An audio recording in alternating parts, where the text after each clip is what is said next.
Hello, and welcome to the GSMC College Football Podcast, brought to you by the GSMC Sports Network. I'm your host, Jake Daly. Today is Tuesday, April 1st. Happy April Fool's Day to everybody. We got a great show for you today. We're going to talk a little bit about Coastal Carolina and their interesting decision to offer free concessions to all their fans for football this season at home games. We're also going to talk a little bit about the Mountain West Conference, kind of the state of it, and, has been in a little turmoil over the past year or two after the dissolution of the Pac-12. So we're going to get into that a little bit. And we're also going to go over LSU. They really had a big recruiting loss yesterday, the loss of four-star safety Blaine Bradford from Baton Rouge, Louisiana, going to go play in Columbus for the Ohio State Buckeyes. So that's an interesting one.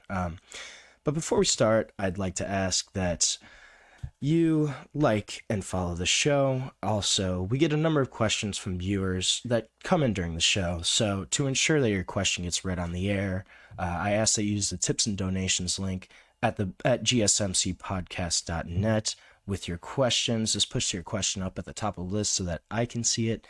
And it also just really helps the show. Now, if you want to make sure that your message absolutely stands out and gets featured on the show, there's an easy way to do it. Use the super chat feature. Just click the $sign at the bottom of the chat box to send in your super chat. This guarantees that your message gets on the air, and it's also a fantastic way to support our channel. We rely on your support to keep bringing you the sports content that you love, to keep the lights on, and we appreciate every bit of it. All right, now let's talk a little bit about Coastal Carolina.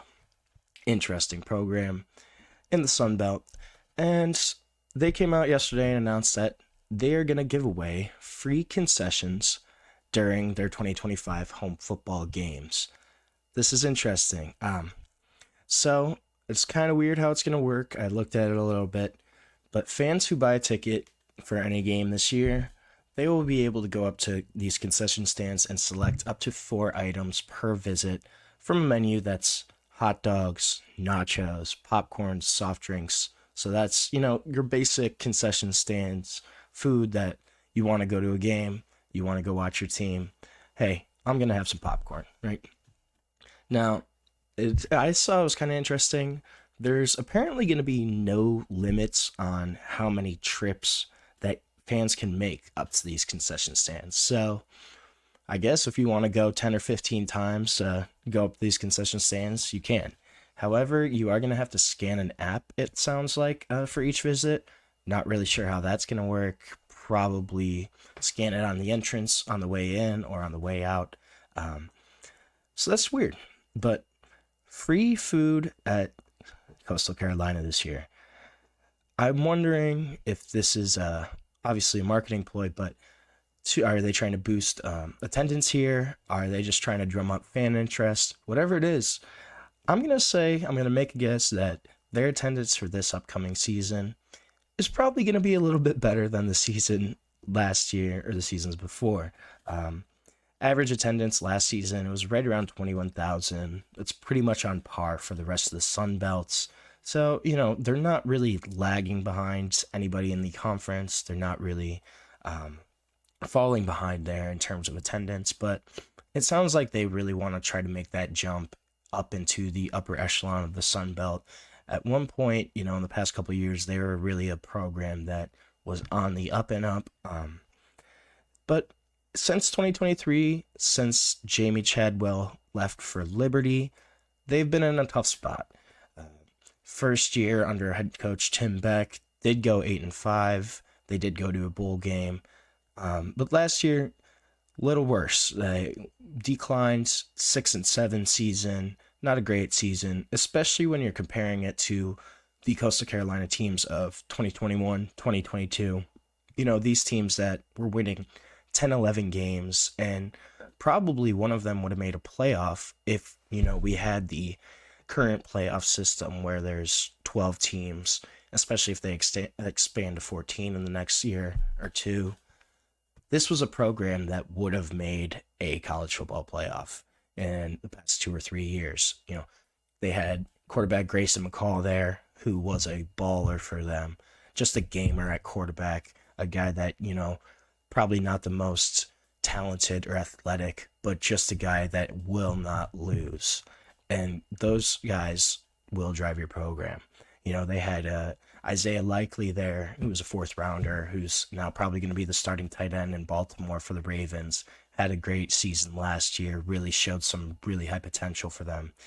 But, he was there at Coastal Carolina. This was a program that was really solid, and they've kind of fallen off the past couple of years. So I'm wondering if this is probably something to just try to drum up interest in the program, try to drive more fan attendance, more fan engagement. I read something, it was also kind of interesting. Earlier this year in the fall, they ran a promotion where season ticket holders for men's or women's basketball, if those two programs combined for 35 total wins or more, they would have gotten a full refund on their season tickets, which was pretty interesting promotion. And they did not win. The two teams combined for 33 total wins this year, but still kind of an interesting promotion. So Coastal Carolina is clearly trying to throw out some different ideas here, some different schemes to try to drive fan involvement and fan engagement here. I do want to mention, though, that Coastal Carolina really is a baseball school. This is a school that, even though as a mid-major in the Sun Belt, they've won a College World Series in the past 10 years. I want to say it was 2016 or 17. I might be a couple years off on that date, but this is a baseball school. You're 20 minutes from the beach, from Myrtle Beach in South Carolina. It's a beautiful campus. It's pristinely landscaped. They're also a really good golf management school, which is a fun fact there. A lot of guys that are doing like ground stuff for PGA, they went to school at Coastal Carolina. Little fun tidbit there. But this is really a baseball school. Their program is consistently still in the top 25 year to year. And so I wonder if that also is playing a decision and playing a role in this kind of decision for them to try to offer free food for these fans in the fall. The one thing, though, that it does make sense, their alcoholic beverages, their specialty items, their third-party vendors, their items from those third-party vendors, food and drink items, those aren't going to be in the promotion. Obviously, the school still needs to make some kind of money here. They don't report their revenue from concessions and stuff like that. Coastal Carolina does not. However, programs that are kind of similar do, and they tend to average around $250,000 per game in concessions. So you're definitely going to lose a good chunk of that at Coastal Carolina. However, it kind of seems like they were okay with that. They made this decision to, try to bring more fun and bring more fans into this game. I also really, truly believe that the on-field performance of this program is part of that. I think Coastal is a place where you can win. It's a really unique school. Their turf's a different color. Their turf's that teal. Their mascot is obviously the Chanticleer, completely different mascot. It's not a tiger, not a bear. They are their own school. They're a very unique program, very unique school. And I think they're really trying to lean into that here. But this is a place where you can win at football. And I do think that, if you had another head coach like Jamie Chadwell come in, maybe even it is head coach Tim Beck now this year or the next couple of years, if you bring in some of these guys, they can win there. They can have a 9 or 10 win season, even maybe an 11-win season. Hell, they could probably compete for a college football playoff at some point. But it's going to be interesting to see what is going to happen here. The free concessions, though, really unique idea. And I wonder how much money they're actually going to lose here. I think a lot of your money from those concessions comes from, the alcoholic sales, those third-party sales, these specialty items that are more expensive. I think that's where a lot of that money is coming from. So it will be kind of curious to see what the financial fallout of this will look like. Because say they do end up losing pretty much that whole concessions number for each game this year. So if they are going to lose $250,000 a year, have 6 home games, you're losing $1.5 million. Is that really probably going to be the number? I doubt it, but it's still a loss to consider for a program that is still a mid-major and probably doesn't have as much money to work with as some of these other schools. So we're going to wait and see. We're going to try to find out. But it will be curious to see how much money is this going to bring in people? Is this going to lose money for the school? Is it going to drive excitement? Is it going to detract from it? I doubt it detracts from any of the excitement, but I could see it detracting from the overall dollar sign that Coastal Carolina is going to make. Now, we are going to take our first break of the show, and when we come back, we're going to talk a little Mountain West, some more mid-major football, so that's going to be coming up for you in a second, and we'll see you shortly. I feel like I'm losing my mind. Is everybody in the world blind? Please, Lord, give me a sign, a sign. I feel like I'm losing my mind. Is everybody in the world blind? Please, Lord, give me a sign, a sign. I wanna be the greatest. Everybody on the fake shit. I look around and feel like everybody is the fakest. I make this every day and I'm impatient, hoping one day I blow up from the basement. Statement, the top is so vacant. I don't hear shit that I think is amazing. Waiting for my day when I'm playing sold out shows for 1,000 faces. Hey, give me that crown, get in my way and to be put down. It ain't your place, all this my town. If I want that shit, then I'll get it right now. I'm losing it, the noose it fits. I'm losing shit, a stupid myth. You choose to live or choose to dip. You choose to fight or lose your grip and lose a gift. I feel like I'm losing my mind. Is everybody in the world blind? Please, Lord, give me a sign, a sign. I feel like I'm losing my mind. Is everybody in the world blind? Welcome back to the GSMC College Football Podcast on this Tuesday, April 1st. Happy April Fool's Day to everyone. Before we get into our next segment, I just want to quickly remind everyone that we love hearing from you during the show, whether you've got a burning question, a hot take on the game, or just something that you've been dying to share. We're all ears. This show is all about keeping the conversation lively and making sure your voice is a part of the mix, so don't be shy. Drop your thoughts in the chat. And if you really want to make sure that your comment or your question gets noticed, why not use Super Chat? Just hit the $sign below the chat box, send in your message, and it's guaranteed to get featured on the show. Plus, it's a great way to support our channel.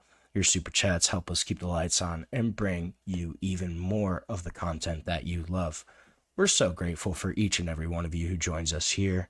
Your support makes all the difference, so let's keep the conversation going.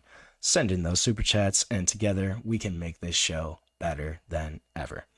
And if Super Chat isn't your thing, you can also go to gsmcsport.net to tip, donate, and leave your question or comment. We appreciate every bit of your support. Now we're going to talk a little Mountain West football. Mountain West has had an interesting past couple years. Obviously has been affected by the dissolution of the Pac-12. Their program and their conference basically ceasing to exist in 2023 when all those schools announced that they were leaving the Pac-12. Oregon State, Washington State remained. Mountain West kind of threw them a lifeline. They had agreed to a scheduling agreement for the 2024 football season where the Washington State and Oregon State would basically play, I want to say it was around 6 Mountain West opponents that year, and they were going to pay the Mountain West scheduled amount of money, around $14 million, to play those games. And so after that, after last season, it worked out well. And they did have some kind of renewal agreement in place, and there was a deadline to sign that agreement. However, relations kind of soured. The Pac-2, those two schools did not really love that $14 million number for paying that scheduling fee, essentially. And the Mountain West was like, no, we want that money, basically. So the two conferences soured, the relationship soured, and, one thing leads to another. 2 weeks after that deadline passes, boom, overnight, it's announced the Pac-2, the Pac-12 is now going to add 4 Mountain West schools. And these 4 Mountain West schools, they were no chums, no run-of-the-mill programs. These were their heavy hitters. The Boise State, Colorado State, Fresno State, San Diego State. 4 programs that have in the past had really solid stretches of success in the Mountain West, have kind of anchored that conference for a long time. Those were 4 really, really big losses for the Mountain West. Then they, kind of changed course, try to bring together a new agreement, anchor it around Utah State. Boom. Utah State, also gone. So now what's the Mountain West going to do? However, they really pivoted really well. They pivoted quickly. They worked fast to try to get to an agreement and still have a conference, essentially. So, they have now anchored around UNLV and Air Force. Both two programs that have been pretty solid in the past. UNLV has really been on the up and up in the past 2 or 3 years in terms of football. And the conference realized that they needed to do something. So they've anchored around these 2 schools now. They're going to receive a higher amount of the buyout fees that those schools in the Pac-12 is going to have to pay the Mountain West. And that's also an interesting issue right now. So the Mountain West recently agreed with the Pac-12 that they would stay a lawsuit that was regarding the Pac-12 buyouts to the Mountain West Conference, and that they would instead look to mediation. This is kind of interesting. I'm surprised and I'm not that the Mountain West is going to try to look into mediation for this. I'm not at all surprised that the Pac-12 will tries to look into mediation. The buyout fees were pretty significant. The conference was expected to earn around $150 million from these schools leaving the Mountain West, and I totally understand the Pac-12 not wanting to pay that money. However, it's kind of interesting that the Mountain West is looking into mediation. It seems like at this point they are going to agree on some number that's a little lower than at $150 million, but it will still be a pretty substantial fee that the Mountain West will earn in income for this buyout and these schools leaving their conference. So back to that new agreement, UNLV, Air Force are being anchored as the 2 big programs in the new Mountain West. And, they were really incentivized to stick around because the Mountain West said, hey, we'll give you larger payouts than the rest of the conference from those buyout fees. You're going to be our main points of emphasis. To UNLV, they said, hey, we're going to keep our basketball tournaments at UNLV. You're still going to have that. And we're also going to move our headquarters from Colorado Springs to Las Vegas. So Mountain West has shifted now and has really put their money in UNLV's basket. This is kind of interesting. UNLV right now, even though they have had success on the field the past couple of years, have had some really high caliber players that have ended up transferring up to power programs after this. They're currently $30 million in debt. And that's a really interesting point when you're looking at them as the potential anchor of this new conference. So UNLV is what the Mountain West is really banking their money on, yet this school right now is over $30 million in debt. Their athletic director recently said that the school only has enough money to cover the first 2 years of new football head coaches Dan Mullen's 5-year deal. And UNLV also just made a head coaching change in men's basketball, bringing in Josh Pastner now. So that's a new contract, and Dan Mullen's got a new contract, and UNLV doesn't have any money. So they are really trying to bank on these buyout fees right now, but it's really almost desperate that the Mountain West is trying to rely on this school, this program that hasn't had, yes, they've had some success, but they haven't had a sustained stretch of success in a while, and they also do not have a lot of money right now. But the Mountain West really doesn't seem like that concerned about it. They're, the head of the conference, I can't remember his name right now, but he was quoted on saying that they were really confident about their new grant of rights. And in this new agreement that secured the new conference, there's a new grant of rights. It's a little unclear. However, it does give their members the opportunity to join a Power 4 conference. It gives them an out if they get an invitation from the Big 10, the Big 12, the ACC, or the SEC. I think this is interesting, though, because it does not talk about the Pac-12 or the other one, the American Athletic Conference, the AAC, which has really tried to poach some of their members in the past few years. The AAC just added Army and Navy, so Air Force makes sense as a potential member for them. They were being talked at by the AAC, so they're like, hey, this is one of our new programs now in the Mountain West. You're not going to be allowed to go to the AAC. If somehow the ACC or the Big Ten, if they want to extend you an invitation, great, go ahead. This is smart by the Mountain West, I think. They're big programs that were kind of being recruited by some of those Power 4 conferences, the Boise States, the Fresno States. They're gone now. Your two big moneymakers are going to be UNLV, Air Force. So it makes sense that, but those two programs, they're probably not going to be recruited by any of the Power 4s. They weren't really highly potential members for any of those conferences.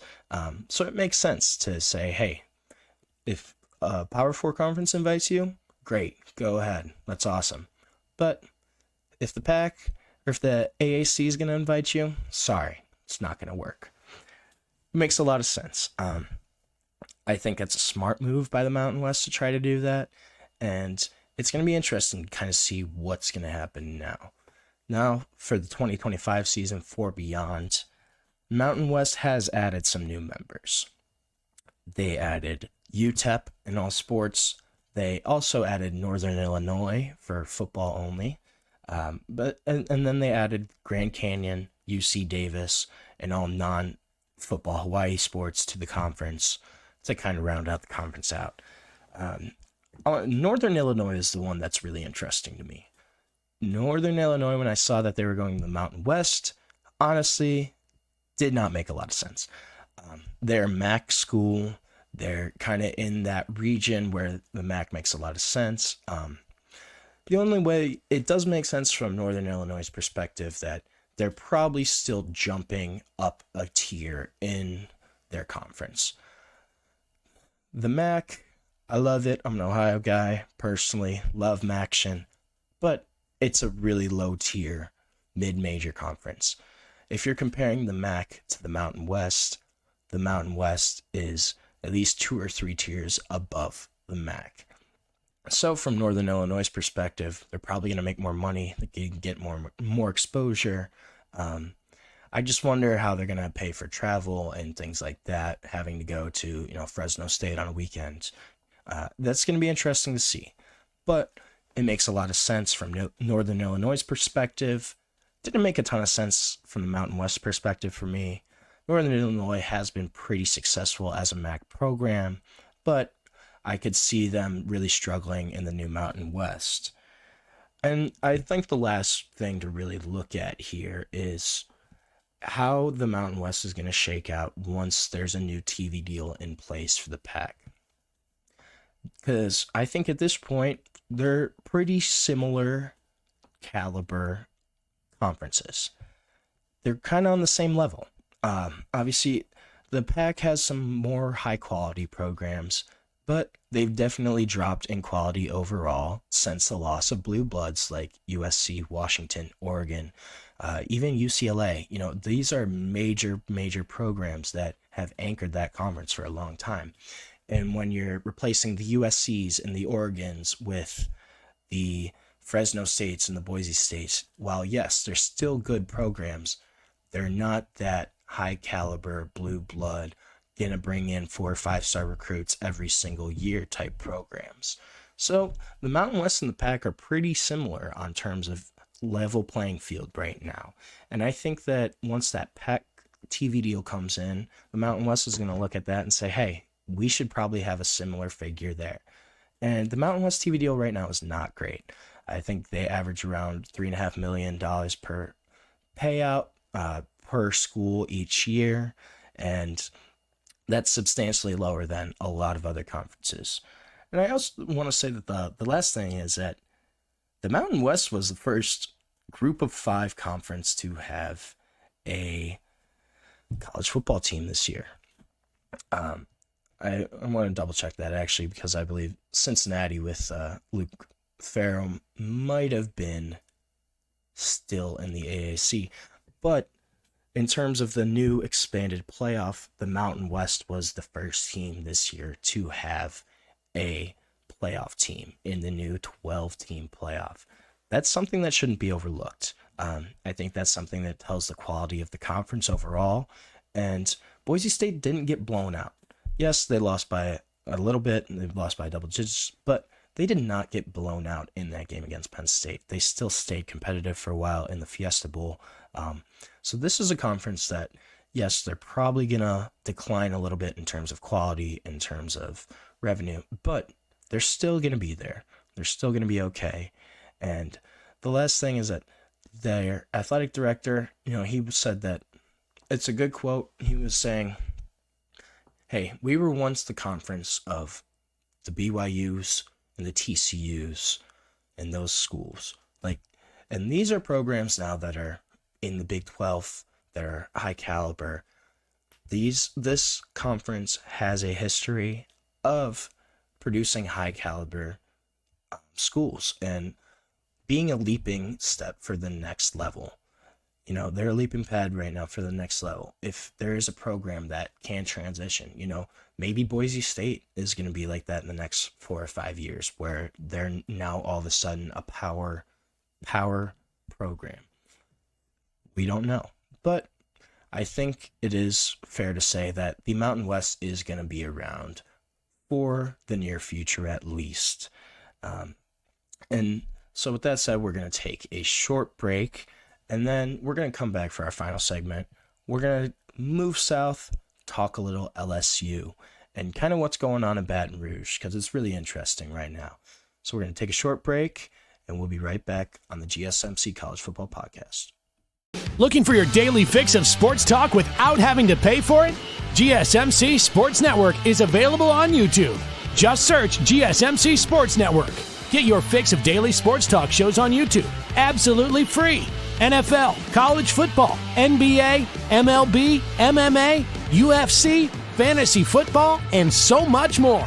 GSMC Sports Network has shows running all day long, with new sports shows starting every 2 hours. Just like on your favorite cable sports channel, except GSMC Sports Network is absolutely free. Just search GSMC Sports Network on YouTube to catch one of your new favorite shows, like the GSMC College Football Podcast, Chip Shot Football Podcast, Hoops and Heels Women's Sports Podcast, GSMC Basketball Podcast, and so many more. Check it out for yourself. GSMC Sports Network, now available on YouTube absolutely free. Search GSMC Sports Network on YouTube right now.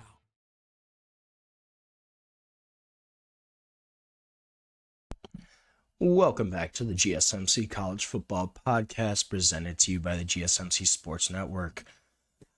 Today is Tuesday, April 1st. Happy April Fool's Day to everybody. And, we talked a little bit about the Mountain West in our last segment, but now we're going to go south. We're going to talk about Louisiana a little bit and what's happening in LSU. So it came out yesterday that 4-star safety, Blaine Bradford. Some sites call him a 5-star, depends on the recruiting site. Blaine Bradford plays at Catholic in Baton Rouge, Louisiana, from Baton Rouge. Committed to not LSU, but OSU, the Ohio State University. Bradford's going to go play his college ball in Columbus. And this is big news. LSU is a program that traditionally they get most of their recruits from Louisiana. Louisiana is one of the country's premier football breeding grounds. The state produces top recruits, top players every single year. And part of the reason that LSU's had some sustained success, especially in the 21st century, is getting those Louisiana guys. You look at a guy like Odell Beckham, like Tyrann Mathieu. These players were all from Louisiana. Jarvis Landry, even more recently, a lot of those guys, they're still from Louisiana. They're in-state players, and this is a big reason why LSU has been successful over the past 25 years. Every coach, since Saban at least, every single head coach there has had a national championship. Nick Saban won one, Les Miles won one, Ed Orgeron won one, and now we're on Brian Kelly. Brian Kelly's going to be going into his 4th year, and he lost out on a big-time player this year. It's also significant because Bradford's older brother Jacob, in the 2025 recruiting class, he signed to LSU. So you have a guy that not only is he from Baton Rouge, but his older brother is going to play in Baton Rouge, yet he decided not to. He decided, no, this program's not for me, and I'm going to go up north. I'm going to go play in Columbus. It's a big-time loss for LSU. I think it really kind of signals some of what's going on at that program right now, and it seems to me like LSU's kind of slipping a little bit. Obviously, not only this loss, but in the 2025 class, LSU was the heavy favorites, had a soft commitment from Bryce Underwood, the number 1 quarterback, the number 1 player in the country, yet they lost out to Michigan. And while Underwood is from Michigan, but LSU had the lead here for a long, long time. And they were considered the heavy favorites, and they still lost out to Michigan for Underwood. And I think this kind of shows that what's going on in LSU, I don't think it's getting any better right now. LSU has, under Brian Kelly, this is going to be his 4th year. They've only won 10 games each year. Well, the max amount of wins they've had in a season is 10. I believe they went 9-4 last year, and 10-4 his first year, 10-3 in his second year. So obviously still good numbers. However, this is not what LSU wants. This is not what LSU fans expect. This is not what LSU players expect. This is not what Brian Kelly expected when he left South Bend, Indiana for Baton Rouge. Kelly's big thing up there was that he didn't have the resources. He didn't have the ability to recruit as well at Notre Dame as he could at LSU. And as we've kind of seen over the past 2 or 3 years with Marcus Freeman up at South Bend, that's really not the case right now. Notre Dame is recruiting at an even higher level since Brian Kelly left. They're getting higher recruits. Big-time players are coming in and committing to Notre Dame, or at least visiting Notre Dame, that weren't doing that when Brian Kelly was there. I wonder, is this a Notre Dame versus LSU issue, or is this a Brian Kelly issue? Brian Kelly consistently did not really put an emphasis on recruiting in at Notre Dame, and it kind of seems like he's starting to do that now at LSU. It seems like it's kind of slipping by the wayside a little bit, as first couple classes, he placed a big emphasis on, trying to reconnect with the state and trying to really bring in some of these guys. And he has done that to an extent. This year's class, the vast majority of the top 10 prospects in Louisiana, their in-state prospects, are committed to LSU. But as you see with Blaine Bradford, who was the number 2 player in Louisiana this year, it depends on who you're asking, but definitely a top 3 player by all recruiting sites in the state. It kind of seems like Brian Kelly is slipping a little bit, and LSU is slipping a little bit. And it's not for lack of talent at LSU. His first year, 2023, his quarterback was Heisman winner Jaden Daniels. This dude won a Heisman at LSU, and they still only won 10 games. They still didn't win an SEC championship. They still weren't close to competing for a national championship, really. And this is with a guy that was a Heisman winner and was probably the best rookie in the NFL last year. Looked like a Pro Bowl quarterback as a rookie. Led Washington to the playoffs, to a deep run in the playoffs. He had this guy as his quarterback under center, and they still couldn't win. It's just interesting what's going on there. And I think the other thing to look at is in his first 3 years there, Brian Kelly is 0-3 in week 1 matchups. You need to win from the start, especially in a league, in a conference that wins matter more than anything. You are competing week in, week out for, to try to win a national championship, to try to win a conference championship, to try to get to a playoff berth. And every year that Brian Kelly has been at LSU, they have started the year 0-1, which is huge when you're trying to do that. It's a really tough thing to turn around your season, especially when, you have to lose, 2 games or less.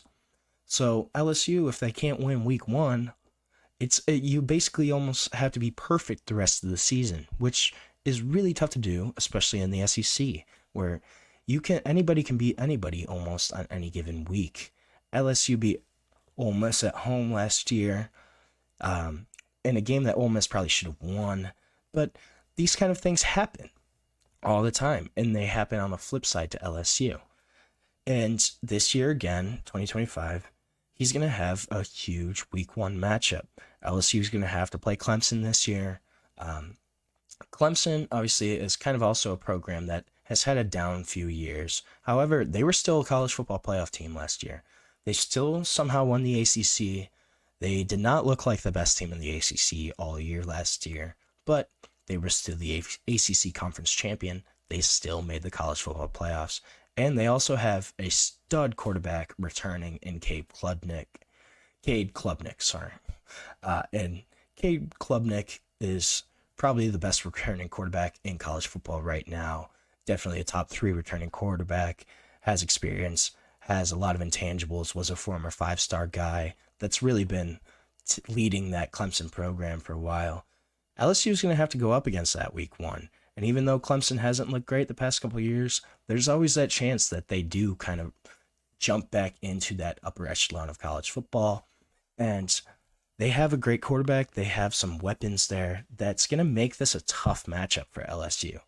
So I think if LSU starts 0-1 again this year, it's really going to be a tough year in Baton Rouge.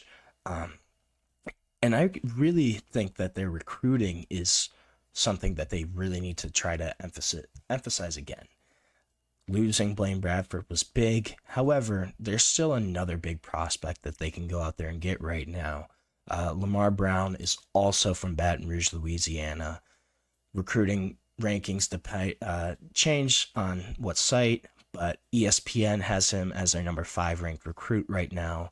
He's a guy that plays offensive and defensive line. He's a true 2-way player.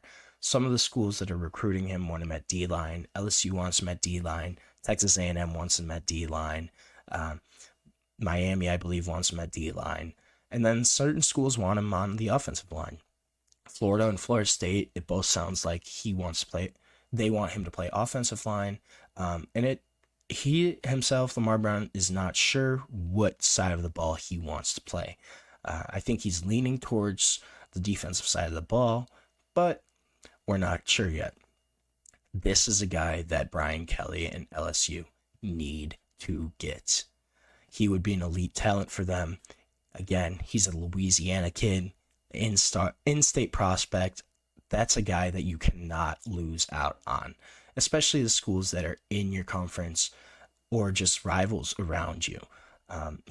Texas A&M, Florida, those guys cannot afford, LSU cannot afford for him to go to one of those programs. And LSU has a not tough schedule this year, comparatively ranking. They have Georgia, they don't have Georgia, they don't have Texas this year. They do have Alabama on their schedule, and they do have, South Carolina, who looks like they're going to be pretty solid this year. They have Florida, who looks like they're going to be a little bit better this year after just some development. But it's still a schedule that they can win pretty easily. There's not a lot of games that are going to be really, really tough for them. There will be some tough matchups, some toss-up games, but they are definitely winnable for LSU. So it's really going to be interesting what's going to happen with LSU this year, especially if they lose on week 1. If LSU starts 0-1 this year, I could really see it being another tough year in Baton Rouge, another one where the fans are not happy, and I could start hearing calls for Brian Kelly's job.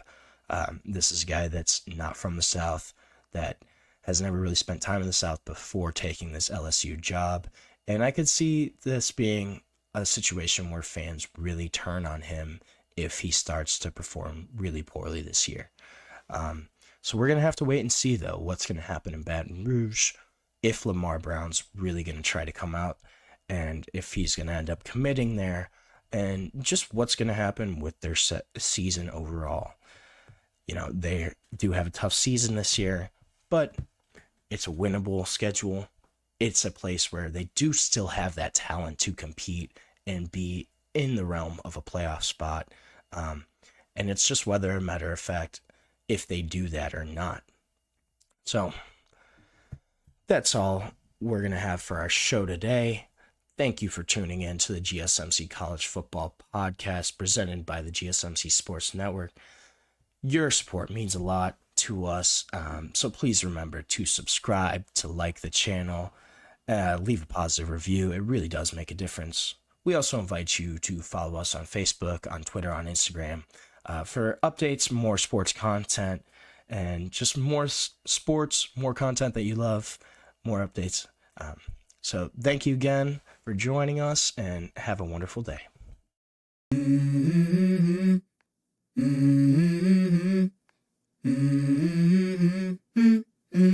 Let's go. I wake up to a little bit of drool on my pillow, feel like it's gonna be a bad day. Yeah, I'm tired of shit, and the coffee ain't hit yet, damn, ain't that great. I don't wanna go to